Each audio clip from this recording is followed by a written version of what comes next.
Umat Tuhan yang terkasih dalam Yesus Kristus, Shalom. Jumpa lagi pada renungan saat ini. Karena itu dari Pastori 4 Jemaat Koinonia, saya menyapa umat Tuhan, salam damai sejahtera. Saya mengajak kita, baiklah kita menyatakan syukur kita kepada Tuhan dan mendengarkan kebenaran firman-Nya. Mari kita berdoa. Tuhan Yesus, kami sungguh membutuhkan firman-Mu di dalam hidup kami. Karena itu datanglah dan memberkati kami sekalian. Dalam Yesus Kristus, firman yang hidup itu kami berdoa. Amin.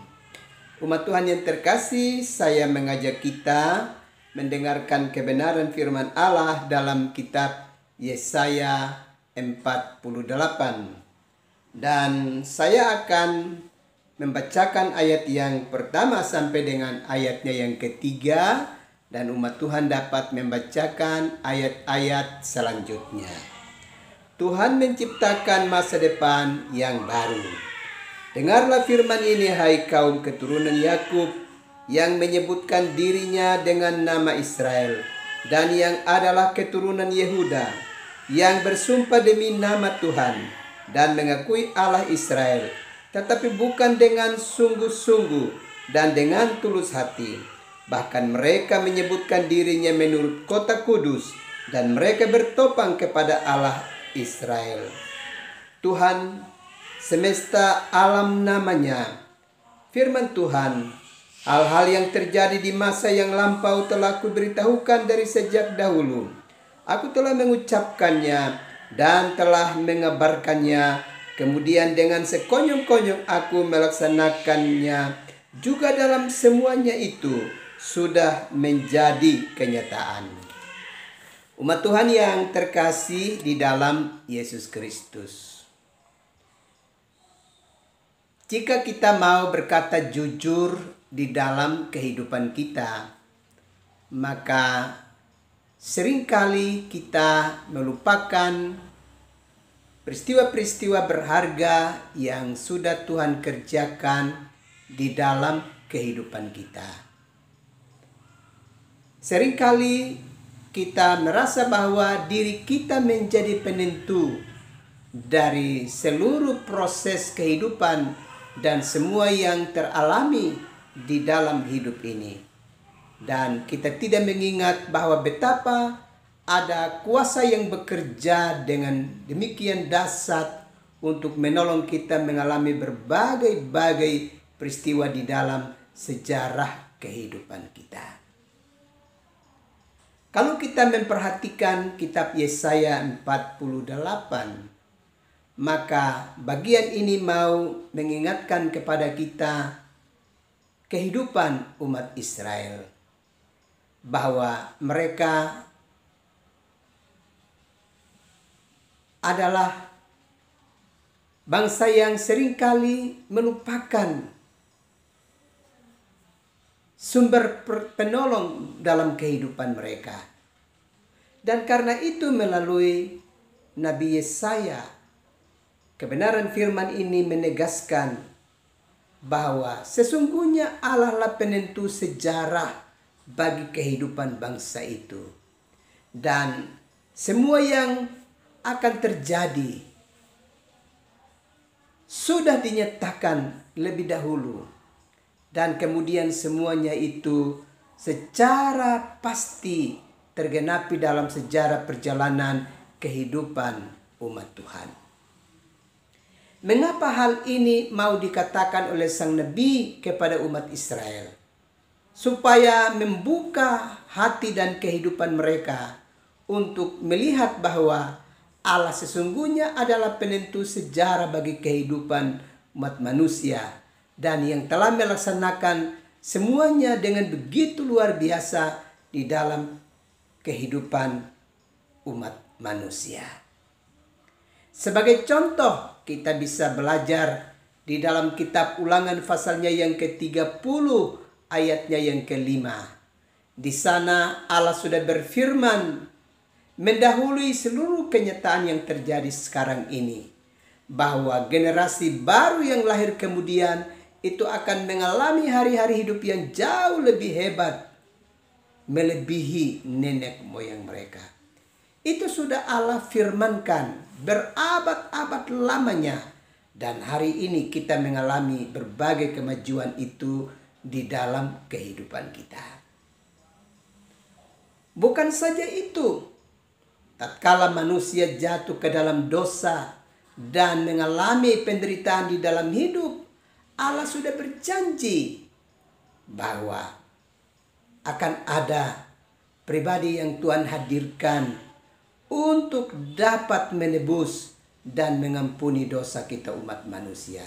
Dialah yang akan memikul beban derita kita dan kemudian membebaskan kita dari hukuman maut. Ratusan tahun lamanya itu dinubuatkan, dan itu terjadi dalam kedatangan dan kehadiran Yesus Kristus. Bapak, Ibu, saudara-saudara yang terkasih di dalam Yesus Kristus.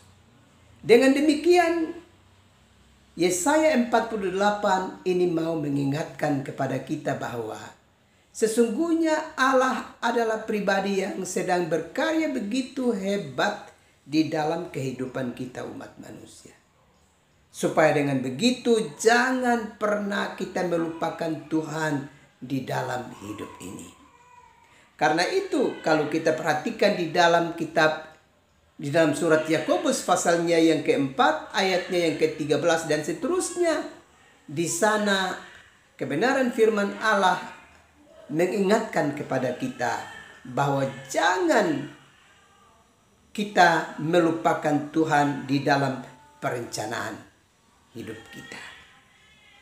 Tentu ini mau menegaskan kepada kita bahwa jangan pernah kita menghidupkan roh keangkuhan, kesombongan di dalam diri kita. Sebab jika itu yang terjadi, maka kita adalah pribadi yang tidak mengetahui secara pasti bahwa Tuhan adalah penentu sejarah kehidupan kita umat manusia. Kita mesti menyadari dengan sungguh bahwa Allah adalah satu-satunya yang berkuasa mengatur sejarah kehidupan kita, baik secara pribadi maupun keluarga, kelompok. Dan kita mesti bersyukur bahwa kita sebagai manusia, Allah libatkan kita untuk ada dan mengalami seluruh peristiwa dan sejarah kehidupan itu di dalam hari-hari hidup kita. Supaya apa? Supaya kita adalah saksi mata, sekaligus yang mengalami berbagai peristiwa itu di dalam kehidupan kita. Sehingga kita bisa bersaksi betapa Tuhan dahsyat dan hebat mengerjakan banyak karya yang besar di dalam sejarah perjalanan kehidupan kita. Memang kalau kita belajar di dalam kisah penciptaan, bahwa dari seluruh makhluk yang diciptakan oleh Tuhan, manusia diciptakan menurut rupa dan gambar Allah, sekaligus yang diberi kesempatan untuk menerima mandat kebudayaan, sehingga dia akan mengalami dan menyaksikan secara baik seluruh peristiwa yang dikerjakan oleh Allah dalam sejarah perjalanan dunia ini, lebih khusus lagi di dalam kehidupan kita umat manusia. Karena itu, jangan pernah kita melupakan Tuhan sebagai satu-satunya yang dapat menyelenggarakan sejarah kehidupan kita umat manusia dan dunia ini di tengah-tengah kehidupan kita. Sekali lagi, ingatlah, selalu bersyukur dan selalu mengandalkan Tuhan sebagai satu-satunya pusat kehidupan dan penyelenggara hidup kita sekalian. Amin. Mari kita berdoa. Tuhan Yesus, terima kasih untuk kebenaran firman-Mu yang terus mengingatkan kami, supaya kami menyadari hidup ini dan selalu mengandalkan Tuhan di dalam perjalanan hidup kami di bumi. Terima kasih Bapa, kami akan beristirahat. Karena itu datanglah dan memberkati kami sekalian, supaya kami beristirahat dengan aman. Dalam Yesus Kristus kami berdoa. Amin. Umat Tuhan yang terkasih, selamat beristirahat. Tuhan pasti terus melindungi dan memberkati umat Tuhan sekalian. Shalom.